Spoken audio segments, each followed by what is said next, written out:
Bowling Green, Kentucky, 1968. A cold case finally solved after over 5 decades. Evelyn Marie Carter, a 29-year-old local diner waitress known for her kindness and quiet strength, vanished after her evening shift one summer night. The only trace left behind? Her purse on the passenger seat and her car idling near an empty field. Despite community searches and police inquiries, leads evaporated. Rumors swirled. Investigators hit wall after wall. Whispers of misconduct shadowed the department. Decades passed in silence. Until now. Thanks to advancements in forensic science and a single overlooked piece of evidence, an arrest has finally been made. But who and why? Before we begin, drop a comment with your country and the time right now. In 1968, Bowling Green, Kentucky was a town painted in soft sepia tones. Life moved slow. The streets were quiet after sunset, and nearly everyone knew who lived next door, or at least their last name. It was the kind of place where a missing porch light sparked neighborhood gossip, and where kindness didn't go unnoticed. And no one embodied that quiet kindness more than Evelyn Marie Carter. At 29, Evelyn had carved out a life of gentle routine. She lived alone in a modest one-bedroom cottage just beyond the edge of town, where wheat fields met the gravel roads. The white paint on the siding had begun to peel, but her flower beds, always neat, always blooming, told you she was home. Inside, the house was sparse but clean. Books lined a handmade shelf beside the kitchen table, and a worn leather journal always sat nearby, its pages thick with entries in tidy cursive. She had been raised by her grandmother after losing both parents in a car accident at the age of 7, a tragedy that quieted her, turned her inward. But those who knew Evelyn never described her as sad. Reserved, yes, thoughtful, soft-spoken. But behind her shyness was a strength forged by grief and perseverance. Each morning, she walked 2 blocks to the Rusty Spoon Diner, where she worked the morning and evening shifts. Customers came not just for coffee and hotcakes, but for Evelyn's warm smile and listening ear. She remembered birthdays. She always knew when someone had lost a job or buried a loved one. In a world without text messages or social media, Evelyn paid attention. She had no children of her own, but she treated her neighbors' kids like family, sneaking them extra pie slices and gently scolding them to finish homework. On weekends, she visited the elderly widow down the street, bringing leftover soup or fresh cornbread. When church services were held at the community hall, Evelyn was always there, not out of obligation but presence. People trusted her. And perhaps that was why, when Evelyn disappeared, it hit Bowling Green harder than anyone could have imagined. This wasn't just another face on a poster. This was the woman who refilled your coffee before you asked, who walked home under the streetlights without fear. The idea that something terrible could happen to Evelyn, to someone so rooted, so familiar, shattered the illusion of safety the town had worn like a second skin. In hindsight, it's easy to mythologize her, to craft an image of perfection, but Evelyn wasn't a saint. She had her worries. She sometimes cried late at night, though no one knew why. She was once engaged, a boy from high school, but he left for the Navy and never came back. She never spoke of him again. What she did speak about, sometimes quietly to a friend or scribbled in her journal, was the future. Maybe going back to school, maybe moving to Nashville, maybe someday writing a book. She never got the chance. In a town of 40,000, it's easy to disappear into routine, but Evelyn Carter never really did. She left a mark on everyone who knew her, even if they didn't realize it until she was gone. Her story wouldn't make headlines for decades, but the silence that followed her absence would ripple through the community for years. But on one ordinary summer night, Evelyn didn't make it home, and the town would never be the same. June 3, 1968, began like any other Monday in Bowling Green. The heat hung thick in the air, and the low hum of cicadas provided the town's evening soundtrack. At the Rusty Spoon Diner, Evelyn Carter moved through her usual closing routine, wiping down booths, counting the till, restocking the napkin dispensers. It was her favorite shift, quiet, predictable. At 10:11 p.m., she clocked out. The cook, Wayne Miller, remembered her smile as she said goodnight. Soft, polite, the same smile she gave every night. She stepped into the warm darkness, her shoes crunching against the gravel as she made her way to her Chevy Impala parked under the flickering glow of a lone street lamp. The drive home should have taken 12 minutes. A straight shot through town, past a row of darkened storefronts, over a narrow bridge and out toward the fields that curled around her quiet neighborhood. Evelyn knew the road well, the same one she'd taken for years, but she never made it home. By dawn the next day, the sun was already burning off the morning haze when a farmer driving along a gravel service road spotted a car, parked awkwardly at the edge of a soybean field. The vehicle's engine was no longer running, but still warm to the touch. The doors were unlocked, the headlights off. The keys sat in the ignition like someone had simply forgotten them. Inside the car, Evelyn's purse rested on the passenger seat, untouched. Her neatly folded sweater lay in the back. Nothing appeared stolen. Her shoes, strangely, were gone, though one would later be found near a wooded patch over 100 feet away. There were no signs of a struggle. No broken glass, no torn clothing, no blood. Deputies arrived within the hour. They dusted the car for prints, only Evelyn's were found. They followed tire tracks that led nowhere. Officers swept the area on foot, then brought in dogs. But by midday it became clear. Evelyn had disappeared into the night without a sound. The news spread quickly. The Rusty Spoon stayed closed that morning, a handwritten sign taped to the door. Her neighbors gathered outside her cottage waiting for word. Mothers clutched their children a little tighter. Doors that never used to lock were now bolted shut. Theories surfaced fast. Some wondered if Evelyn had run away, but to where and why. She had no debts, no known enemies, no apparent reason to leave. Others suggested she might have been picked up by someone she knew. Had she trusted the wrong person? As the hours turned into days, investigators canvassed the area. They stopped every passing vehicle, questioned every nearby resident, even tracked down long-distance truckers who might have passed through that stretch of road. Nothing. No screams reported.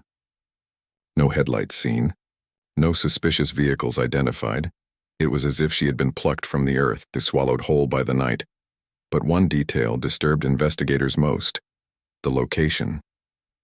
The car was found on a little used service road that didn't lead directly to Evelyn's house. It was out of the way. She wouldn't have taken that route home, so why was she there? Had someone coerced her off the main road? Or had she pulled over on her own willingly? Did she meet someone she trusted? Or did she unknowingly drive straight into danger? No one could say for sure. The soybean field offered no answers, just rows of green plants rustling in the breeze, silent and indifferent. But detectives would later agree on one point: this wasn't a random disappearance. Someone had planned this. Someone had watched. And someone had taken her, cleanly, quickly, and without leaving much behind. The field was empty, but had it been just hours before, a silent witness to something unspeakable? It was a Friday afternoon when 3 teenage boys, skipping school and cutting across private farmland, stumbled onto something they could never forget.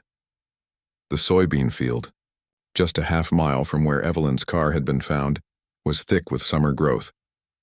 The stalks stood nearly waist-high, their dense leaves forming a kind of natural curtain. The boys were following a narrow trail of trampled brush, likely made by deer when one of them froze. At first it looked like clothing, maybe a blanket or a scarecrow someone had discarded. But then they saw the skin. A hand. Pale. Still. They ran screaming back to the road, flagged down a farmer, and within the hour sheriff's deputies arrived. It was Evelyn. Her body was curled on her side, partially clothed. Her dress was torn, bunched up around her waist. There were scratch marks on her arms, knees bruised, dirt embedded under her fingernails, signs that she had fought. Her face was bruised, one eye swollen shut, but it was the mark on her neck that told the story the clearest. She had been strangled. The coroner's report later confirmed what investigators feared. Evelyn had died the same night she disappeared, likely within an hour of leaving work. The bruising patterns and depth of the strangulation suggested an intentional act, not a struggle gone wrong. The community was rocked. Evelyn Carter, the polite waitress who served coffee with a smile, was now the subject of graphic front-page headlines. Local papers, typically filled with birth announcements and livestock auctions, now bore artist renderings of her final moments. The imagery was sobering and for many in the town almost unbearable. Her funeral was held quietly 2 days later. The church was filled beyond capacity, not just by friends and neighbors, but by people who barely knew her. The Rusty Spoon closed for the day. School teachers, farmers, retirees, they all came to pay respects. Her casket, modest and unadorned, was lowered into the ground just as the sun dipped below the Kentucky hills. There were no answers, no resolution, only grief. Back at the sheriff's office, the mood turned grim. Investigators had very little to work with. The crime scene, and exposed to 4 days of weather, had been severely compromised. Rainfall had washed away any potential footprints. The killer had left behind no obvious weapon, no fingerprints, no usable DNA, though at the time DNA testing wasn't even part of the investigative arsenal. The field, so wide and open, had yielded nothing. There were no eyewitnesses. No neighbors heard screams. No vehicles were seen on the gravel road that night. The autopsy didn't reveal drugs or alcohol in her system, ruling out any theory that Evelyn had been incapacitated or lured with substances. Most chilling of all, she had no known enemies. No romantic relationships, no jealous exes, no stalkers. Her life had been simple, her habits predictable, and that perhaps made her vulnerable. As weeks passed, theories swirled. Some believed it was a transient, a drifter passing through town. Others suspected someone local, someone who knew the back roads and fields too well. A few whispered that it might have been someone inside the sheriff's department itself. Corruption, after all, wasn't unheard of, but none of those theories had weight. Nothing concrete. Just speculation trying to fill the silence. The case, barely a week old, was already teetering on the edge of the unknown. Every piece of evidence seemed to vanish before it could be grasped. Evelyn's journal was no help. The last entry was about a peach cobbler recipe. There were no warnings, no signs. The investigators were left with one undeniable truth. Someone had murdered Evelyn Carter, but how could someone do this and leave behind so little? In the weeks following Evelyn Carter's funeral, Bowling Green's sense of calm never quite returned. Her death had left a scar across the town, one that would not heal with time alone. Behind the scenes, detectives pressed forward, desperate to find answers before the trail went cold. They began by tracing every corner of Evelyn's life. Her co-workers at the Rusty Spoon Diner were the first to be interviewed. Most had nothing unusual to report. Evelyn had kept to herself, as always, polite, dependable, and steady. But one waitress, Linda, recalled something odd. 2 weeks before Evelyn vanished, a man had come in 3 days in a row, always during Evelyn's shift. Middle-aged, wore a baseball cap low over his brow, said little, sat in the corner booth. On the third day, Evelyn seemed visibly uncomfortable, asking Linda to serve him instead. That detail set off alarm bells. Another regular customer mentioned seeing Evelyn talking to a man in a brown pickup truck in the parking lot behind the diner one evening. He didn't recognize the man, but remembered the truck had a dented rear bumper and an out-of-county plate. Unfortunately, no one had a license plate number, and with no surveillance cameras in 1968, the lead evaporated into speculation. Detectives began casting a wider net. They brought in a local farmhand, Charles Radley, who had a minor record, petty theft, bar fights, and a reputation for aggression. He had been seen in the area around the time of Evelyn's disappearance. But under questioning, Radley insisted he'd been working late that night, and his employer confirmed it. He passed a polygraph. The same result came from a former boyfriend, a shy man named Harold Townsend who had dated Evelyn briefly in 1965. He was devastated by her death, had an alibi, and was quickly cleared. As leads thinned, rumors grew. Some in town began to whisper about the integrity of the investigation itself. Officer James Whitlow, who had assisted with the initial scene, had abruptly resigned from the force just weeks after Evelyn's body was found. The official reason? Personal reasons. But unofficially, residents speculated he was forced out. Whispers hinted that he'd mishandled evidence, or worse, that he knew more than he was letting on. Still, there was no proof. Just gossip. No one could tie him, or anyone, to Evelyn's murder. The case file grew thicker with interviews, reports, and hand-drawn maps. But it all led nowhere. A blurry composite sketch of the man in the brown truck was circulated, but turned up nothing. Hundreds of miles of backroads were driven by patrols in vain. When winter arrived in late 1968, the fields were covered in frost, and with them, the hope of any new physical evidence. Investigators tried to press forward. They contacted other jurisdictions for similar cases. They considered copycat crimes, but nothing matched Evelyn's. It was as if her killer had vanished as silently as he had appeared. The sheriff at the time, Donald Creech, would later admit in a retirement interview that Evelyn's case was the one that haunted him. "We had everything in front of us, in her car, her location, a grieving town, and nothing to hold on to," he said. Every stone we turned over had another dead end underneath it. By early 1969, Evelyn's case had been moved off the active investigation board. A quiet nod to the reality they all feared, that whoever had done this had covered his tracks perfectly. But the town hadn't forgotten. Not yet. By the winter of 1969, one question echoed in the halls of the police station and the hearts of her family. Would Evelyn's killer ever be known? As the years slipped by, Evelyn Carter's name slowly disappeared from headlines and dinner table conversations. The 1970s brought new challenges to Bowling Green: economic shifts, civil unrest, and a changing culture. But for those who remembered Evelyn, a quiet ache lingered just beneath the surface. Her case remained open but effectively cold. By 1974, the original lead detective had retired, and most of the officers involved in the initial investigation had moved on. The thin manila folder with her name on it sat in the back of a filing cabinet at the county courthouse, its edges curling with age. Inside, photographs now stained with time, interview transcripts, and a single hand-drawn map of the field where her body was found. Her grandmother, who raised her after her parents' death, never stopped asking questions. But in 1976, she passed away, taking with her the last immediate family link Evelyn had. Her funeral was sparsely attended. A small headstone was placed beside Evelyn's, inscribed with a simple line, "Now together."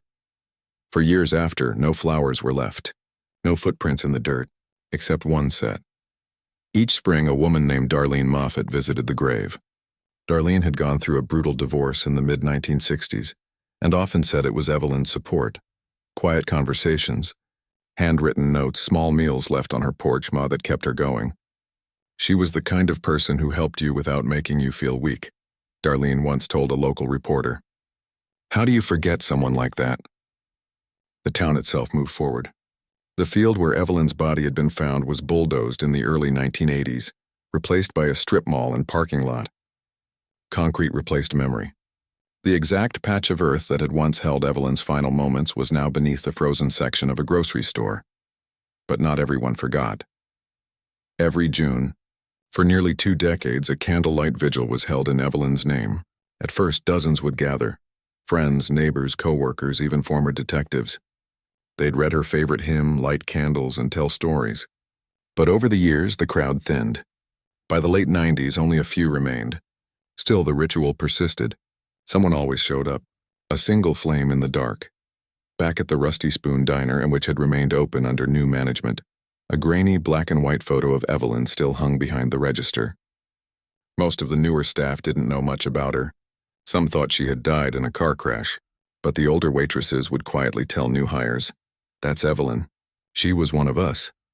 From time to time, a new detective would pull her file, skim the reports, and make a few calls. But every effort ended the same way. Nowhere.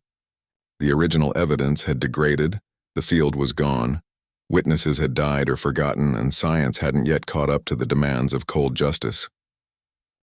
Evelyn's name became a footnote in local crime logs, occasionally mentioned in anniversary pieces, briefly referenced on radio call-in shows. But her story, the horror of it, the cruelty, faded like a dream, and yet the silence around her case wasn't empty. It waited. In a back room at the county evidence facility sat a sealed envelope. It contained a small scrap of fabric collected from Evelyn's clothing. It had never been tested. DNA analysis didn't exist in 1968, and by the time it did, the case had long since gone cold. But science was changing, and the past, though buried, was not gone. It would take another 4 decades, and a sealed envelope from evidence, to shake the dust off this case and change everything. More than 50 years after Evelyn Carter's murder, justice seemed like a closed door. But in 2021, a team of forensic scientists at the Kentucky State Police Crime Lab launched a bold initiative to revisit cold cases using the latest advances in DNA technology. And Evelyn's file, long buried in the archives, was among those pulled from the shelves. Inside the evidence box, carefully sealed in an aging manila envelope, was a piece of fabric collected from Evelyn's clothing, likely from the hem of her dress. It had never been analyzed using modern forensic techniques. Back in 1968, fingerprinting and eyewitness statements were the primary tools. DNA wasn't even a consideration. Now, with next-generation sequencing and forensic genealogy gaining traction across the country, this tiny piece of cloth became a new lifeline. Lab technicians treated the material delicately. The sample had degraded over the decades, exposed to heat, air, and time, but under specialized processing, they were able to extract a partial male DNA profile. It wasn't enough for a direct match in CODIS, the FBI's criminal DNA database, but it was enough to take a different route: genetic genealogy. The sample was uploaded to publicly accessible databases like GED Match and Family Tree DNA, where law enforcement often turned for investigative leads. These platforms allow users to upload their DNA for genealogical purposes, but they've also become powerful tools in solving decades-old crimes. Months passed. In February 2023, a breakthrough came. A familial match, a second cousin once removed, was identified. Not the killer himself, but a genetic breadcrumb leading in the right direction. What followed was a painstaking process. Investigative genealogists began constructing an extended family tree using public records, census data, obituaries, and social media traces. They moved backward through time, to grandparents, great-grandparents, and then forward again, plotting branches, mapping marriages, offspring, and migrations. One name slowly rose to the surface: Warren Charles Hadley, born and raised in Bowling Green. In 1968, he would have been 24 years old. At the time, he worked part-time for a local agricultural supplier and had reportedly lived just 5 miles from where Evelyn's car was found. Records showed he left town in August of that year, just 2 months after the murder, and relocated to northern Ohio. He kept a clean record, married, had children, and later moved to Louisville after retirement. There was no mention of him in the original investigation, no interviews, no connections to Evelyn. On paper, he looked like any other name in a small-town directory. But the DNA didn't lie. Investigators quietly began surveillance, gathering discarded items from Hadley's trash: a used coffee cup, a napkin. When tested, the results were irrefutable. His DNA was a match to the profile lifted from Evelyn's clothing. The news hit the task force with a mix of disbelief and urgency. Could this mild-mannered grandfather, now in his early 80s, soft-spoken and seemingly harmless, be the man who had slipped through the cracks for more than half a century? They reviewed his history. Hadley had no criminal record, no known associations with Evelyn. But the timeline, proximity, and DNA all aligned. He had lived in Bowling Green at the time of the murder. He'd left quietly, and he'd never returned. It was time to confront the past. In August 2024, Kentucky State Police secured an arrest warrant. The media didn't know. The public didn't know. Only the tight-knit team of investigators who had spent nearly 2 years following this genetic trail to a door in a quiet Louisville suburb. And behind that door was the man whose name had never once appeared in the case files. Until now. But could this quiet, retired grandfather, now in his 80s, really be Evelyn Carter's killer? On the morning of August 19, 2024, a pair of unmarked vehicles pulled into the driveway of a modest single-story brick home in a quiet Louisville suburb. The lawn was trimmed, wine chimes danced in the breeze, and the scent of fresh-cut grass lingered in the air. Nothing about the scene suggested it was the end of a 56-year mystery. Warren Charles Hadley answered the door. At 80, he moved, slower than he used to, but he was still sharp, polite, even curious. The officers introduced themselves. There was no struggle, no attempt to run. Hadley invited them in, seemingly unaware of the purpose behind the visit. Inside, the house was clean and orderly, the kind of place built over years of quiet routine. The walls were lined with family portraits, shelves of VHS tapes, and aging books with cracked spines. In a back room, they found boxes of old personal belongings, letters, postcards, faded Polaroids, and, most chillingly, stacks of local newspapers from the late 1960s. One photo caught a detective's eye, a grainy snapshot taken inside the Rusty Spoon Diner circa 1967. There, seated in a back booth, was a younger Hadley, and just a few feet away, blurry but unmistakable, was Evelyn Carter carrying a tray of coffee. When questioned, Hadley said he didn't remember her. "I went to that diner all the time," he shrugged. "I couldn't tell you who worked there back then." But the detectives had more than a photograph. They had DNA, collected from discarded coffee cups, matched to the partial profile recovered from Evelyn's clothing. They had digital genealogical trails, public records, family trees. They had silence that now had a name. Faced with the mounting evidence, Hadley at first denied everything.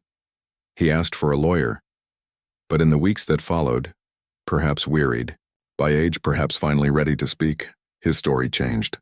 In a recorded confession given in September 2024, Hadley claimed the encounter with Evelyn had been unexpected. He said they had spoken briefly outside the diner, argued about something he couldn't quite remember, and that things got out of hand. He described grabbing her arm, her pulling away, and him losing control. He called it an accident. A moment of panicked impulse. He offered no explanation for the body left in the field, no reason for the missing shoes, no answer for why he left town weeks later and never looked back. His account lacked key details, but one fact remained unshakable. He placed himself with Evelyn that night. News of the arrest swept through Bowling Green like wildfire. Some longtime residents remembered Hadley as a lanky teen who kept to himself. Others didn't recognize the name at all. For many, the idea that Evelyn's killer had walked among them, unnoticed, untouched by justice, was a jarring revelation. The Rusty Spoon, now under new ownership, reopened with a photo of Evelyn and a notice pinned to the corkboard. Justice moves slow, but it moves. Reporters descended on Bowling Green. National outlets picked up the story. "Cold case solved after 56 years, the headlines read. But inside the town, the emotions were more complex. Relief, yes, but also sadness, rage, and disbelief that the answer had been hiding in plain sight for so long. Back in Louisville, Hadley remained in custody, awaiting trial. His children were stunned, his neighbors horrified. A quiet man who volunteered at the library and attended church on Sundays was now the center of a murder investigation, but the courtroom would decide the rest. Would a courtroom believe his story of regret, or see through it to the truth of violence and silence? The Commonwealth versus Warren Charles Hadley opened on January 13, 2025, inside the Warren County Circuit Court. A chill hung in the courtroom, the kind that clung more to memory than to air. Wooden benches creaked under the weight of decades-old pain as reporters, townspeople, and Evelyn Carter's surviving friends gathered in silence. The girl who had been buried in a quiet cemetery nearly 6 decades ago was now the central figure. In a courtroom, her name spoken aloud once more, this time in pursuit of justice. Prosecutors laid their case with careful precision.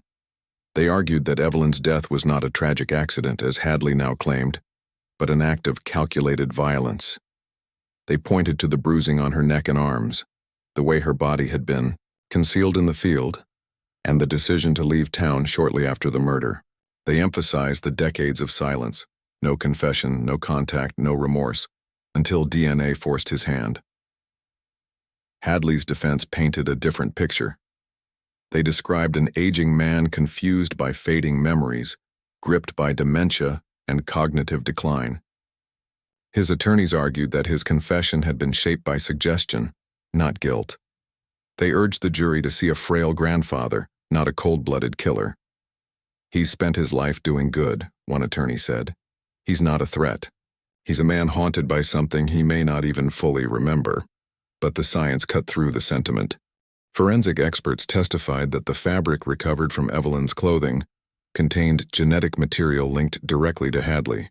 They explained the genealogy process, how distant family members' voluntary submissions had built a web, eventually closing in on the man in the defendant's chair. A retired investigator walked the jury through the original case file, now aged and yellowed, and showed them a photograph. Hadley sitting in a booth at the Rusty Spoon, with Evelyn just steps away.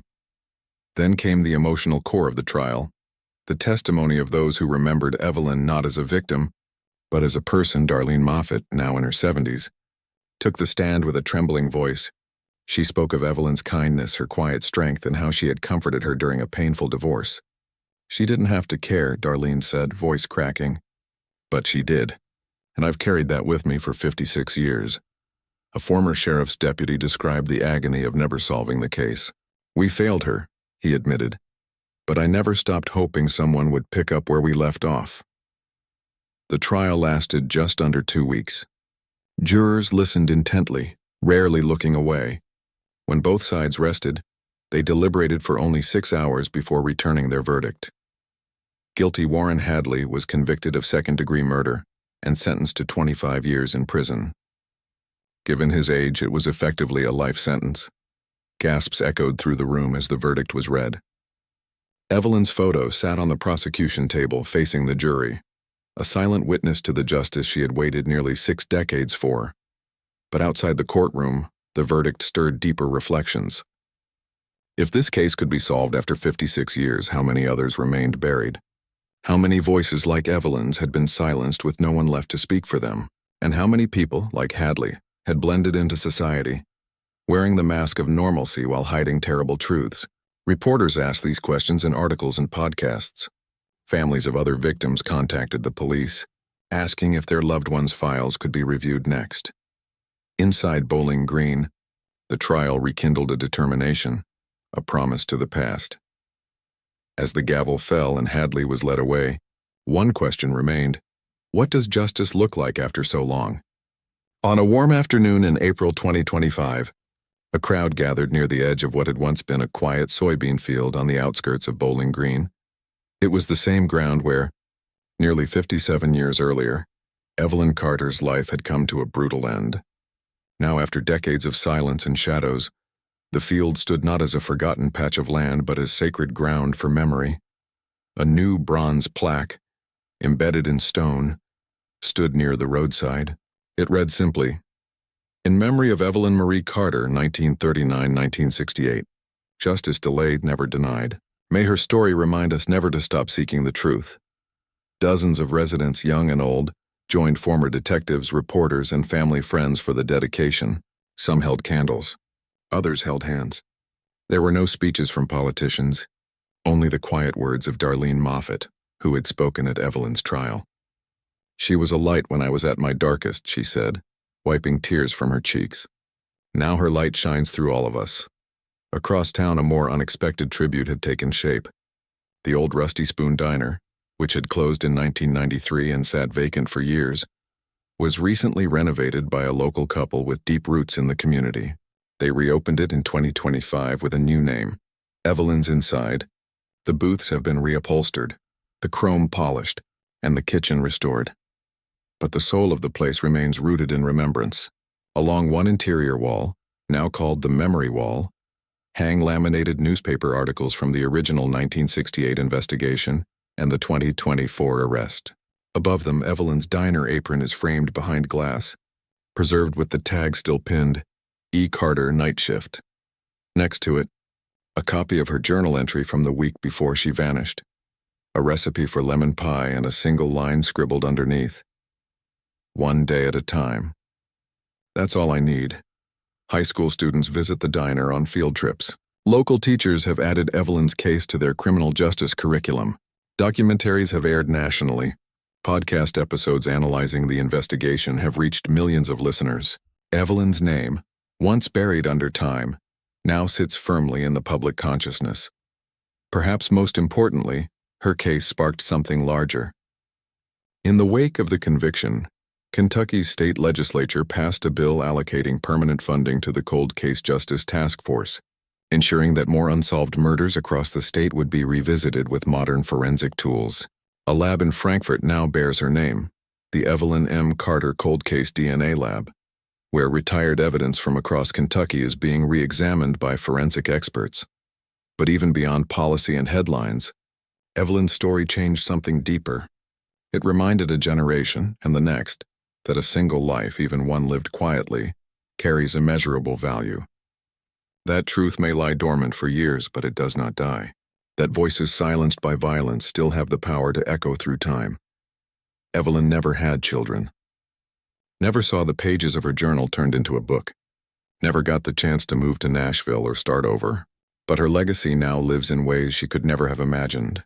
In the flicker of candlelight at a roadside memorial.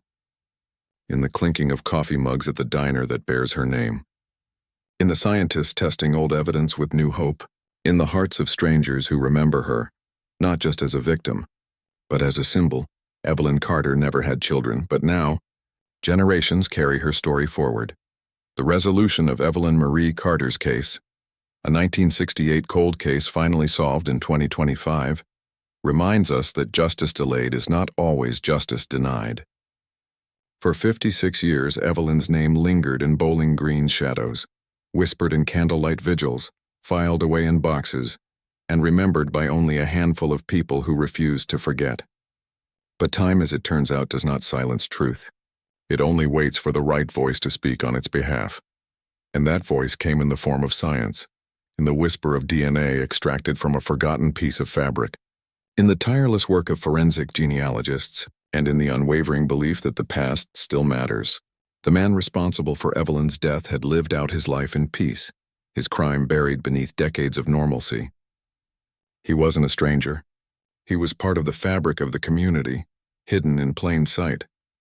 But in the end, DNA carried Evelyn's voice forward when hers was long gone. Today, her legacy lives not only in the justice she finally received, but in the policies and public awareness her story inspired.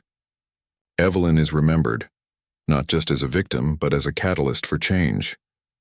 For Evelyn and for every victim still waiting in the shadows of cold files, we remember, we seek, and we do not let go.